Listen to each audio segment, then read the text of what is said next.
حضرت علی رضی تعالیٰ عنہ نے فرمایا، تمہارا بیٹا ابتدائی 7 سالوں میں تمہاری خوشبو ہے، اس کے بعد والے 7 سالوں میں تمہارا خادم ہوگا، اور اس کے بعد یا تو وہ تمہارا دشمن ہوگا یا پھر دوست۔ حضرت علی رضی تعالیٰ عنہ نے فرمایا، غیبت کرنا کمزور آدمی کی آخری کوشش ہوتی ہے۔ حضرت علی رضی تعالیٰ عنہ نے فرمایا، نرم بنو لیکن کمزوری کی حد تک نہیں، اور طاقتور بنو مگر نفرت و سختی کے ساتھ نہیں۔ حضرت علی رضی تعالیٰ عنہ نے فرمایا، مخلص دوست کے اندر اتنا پیار چھپا ہوتا ہے جیسے ایک چھوٹے سے بیج کے اندر پورا درخت چھپا ہوتا ہے۔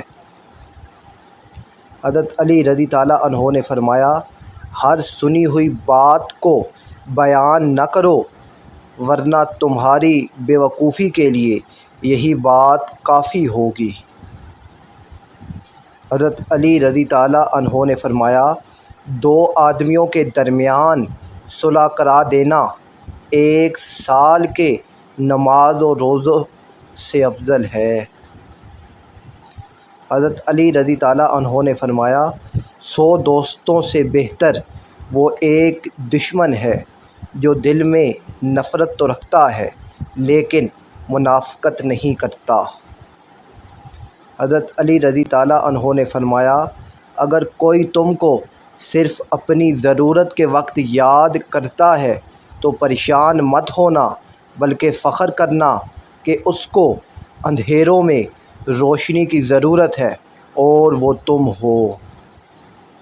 حضرت علی رضی تعالیٰ عنہ نے فرمایا، انسان کی ذہنیت بھی عجیب ہے، بیماری کے خوف سے کھانا تو چھوڑ سکتا ہے لیکن دوزخ کے خوف سے گناہ نہیں۔